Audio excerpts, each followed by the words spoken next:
Amar is an artist and filmmaker living and working from New Delhi. Responding to conditions in contemporary India, his films primarily concern issues relating to violence, politics, ecology, and sexuality. His films include A Season Outside in 1998, A Night of Prophecy in 2002, which explores poetry in contemporary India through multiple journeys that seek to unravel history, time, and the future. His more recent works include The Lightning Testimonies in 2007, The Torn First Pages in 2008. Amar is part and one of the key protagonists of our Indian Highway exhibition, which Julia Peyton-Jones, Gunnar Kvaran and I co-curated first for the Serpentine Gallery and the Astro Fernie Museum. This exhibition is now on a tour and keeps changing. It went to Denmark, will now tour to Sao Paulo, Moscow and Hong Kong, and we're very delighted that this ongoing collaboration with Amar will now continue with his participation in the marathon today. Amar will talk about actually a very concrete map, and he will then show us an extract from a film. His current work particularly has to do with heightening perception. A very warm welcome to Amar Kanwar.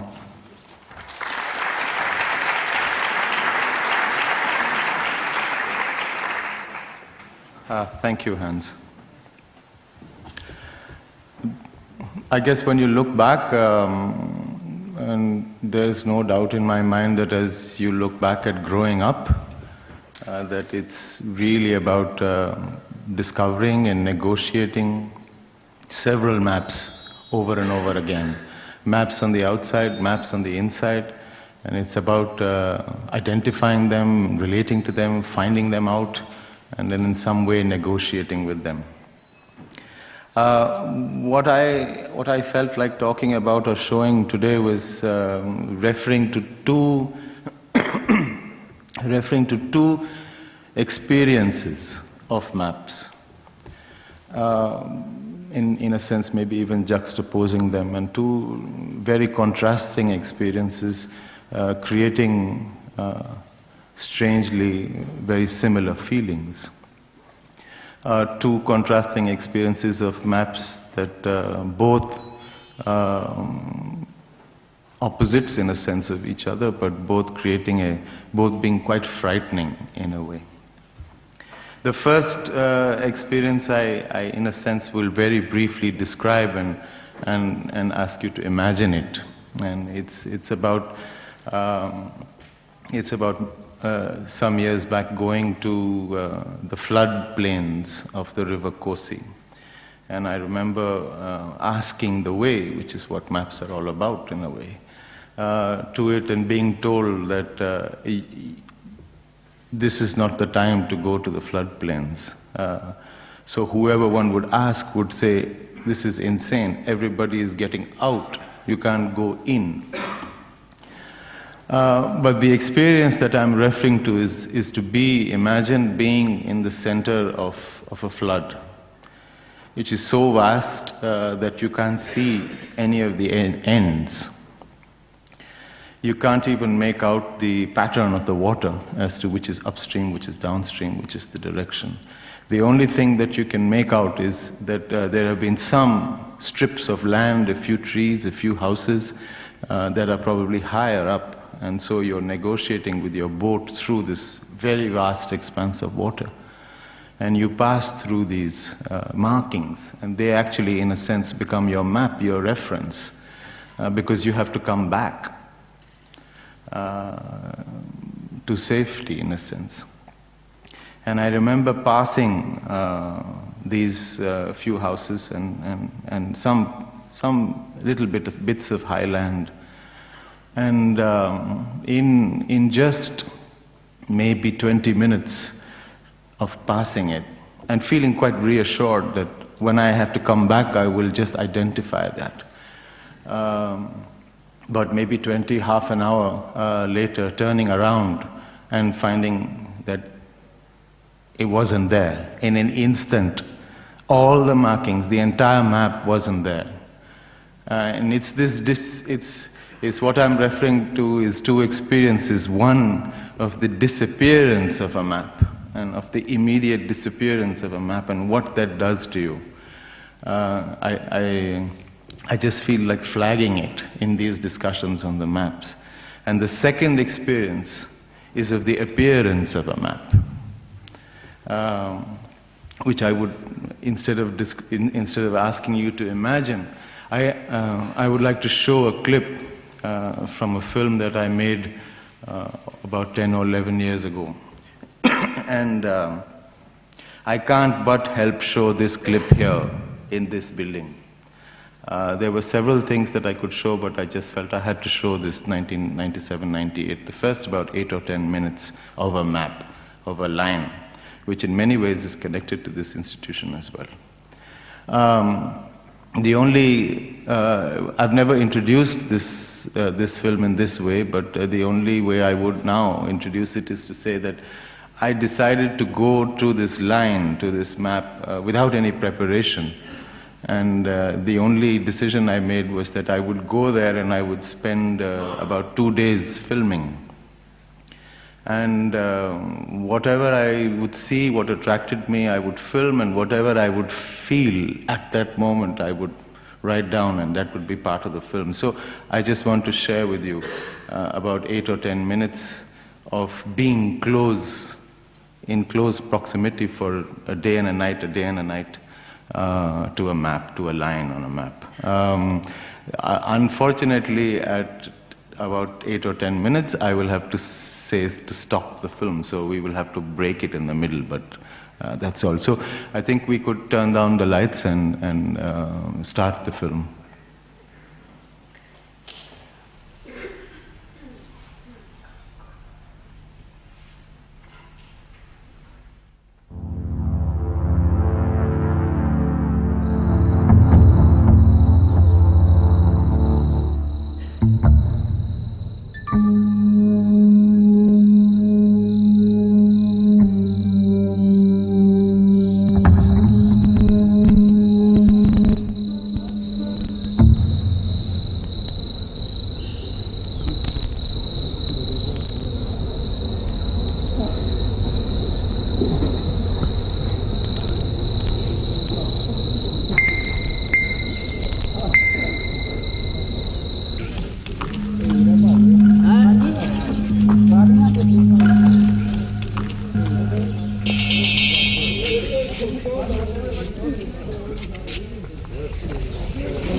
Sometimes you reach a place, you have expectations, but then suddenly you start seeing something else.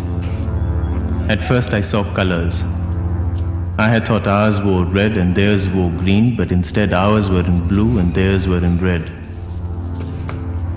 I'm on the border of India and Pakistan, and it's odd, but I never imagined I would react to colors. But then sometimes the colors of the mind tend to suddenly fly out.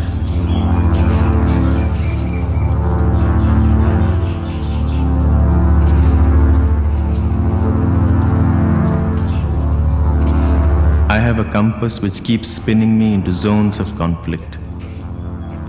It's a very peculiar feeling here, because that very line scattered my family across the subcontinent.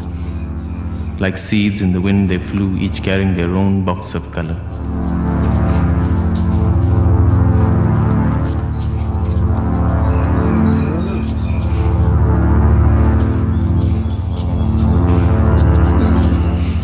Now I wonder who is watching, you, me, or someone else's memories.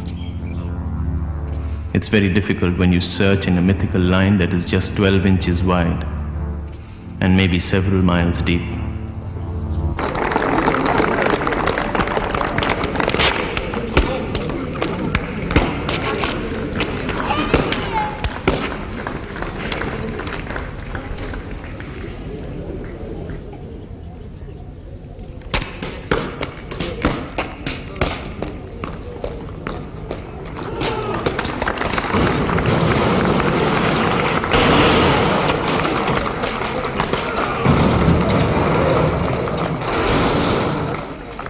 (1947), one division and the doors of several individual souls slammed open. One tremendous release of violence, and even now, every sundown, we dance to its secret magic.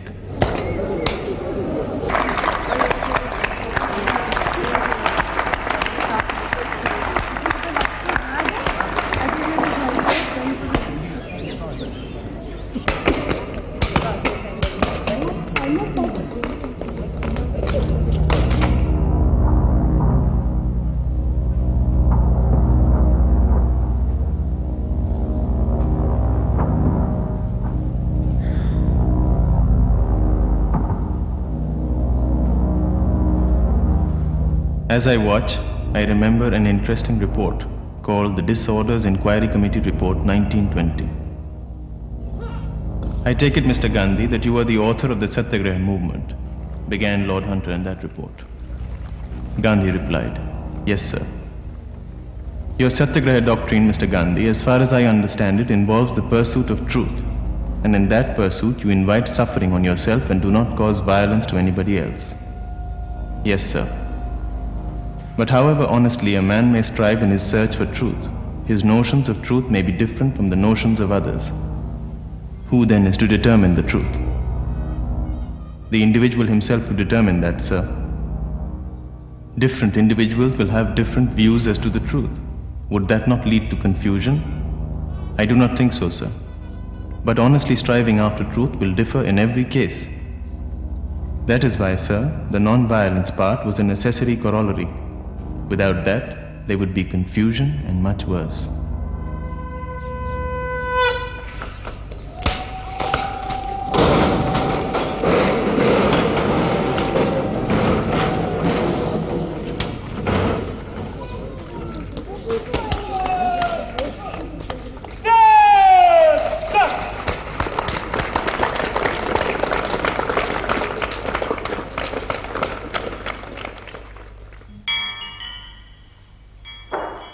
Obviously, I'm trying to understand the dynamics of division, and in turn find a method for dealing with conflict.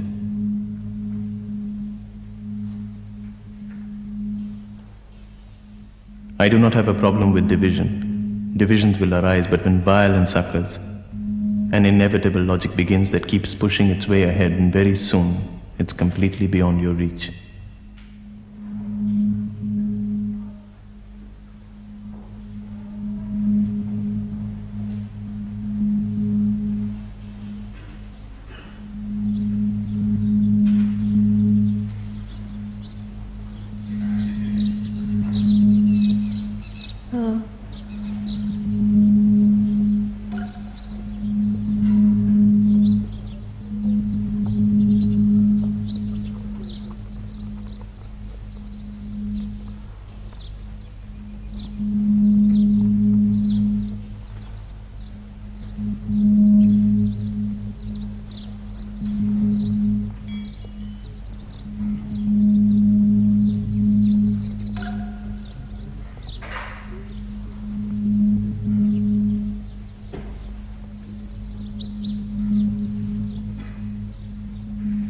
The tree on the left is ours, but the two trees in the center are theirs.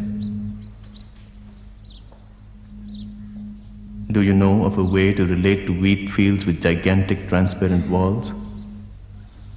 On the outside and in the inside.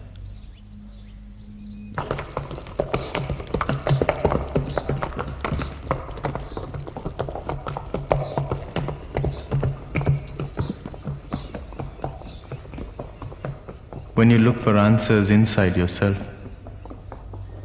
deep inside you discover particles with different truths, and in the clash of their haughty orbits probably lie the roots of violence. You could have your position, and you could be armed with your truth, but what happens if you instead start arming your truth?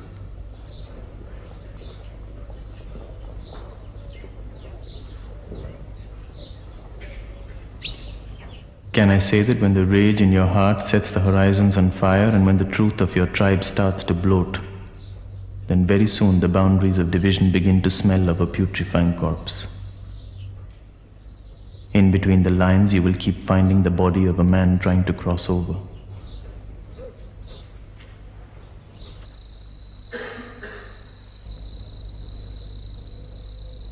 You will find him wearing short pants, monkey cap, rubber gloves, and frozen on the wire by the electricity of our collective fear. He will be stuck there, over and over again in the early hours of almost every foggy morning. Only the butterflies and birds are free to fly across, and even sit safely on the wires, as they do not earth the circuit.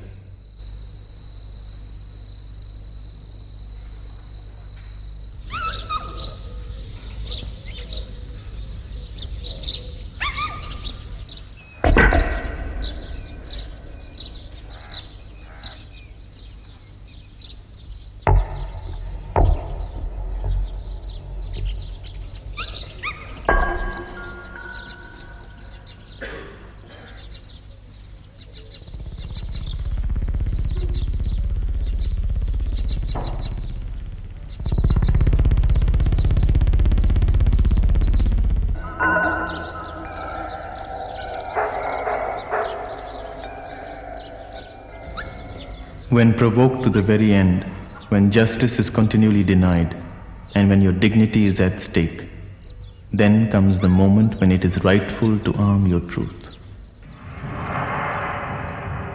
You could stop it now.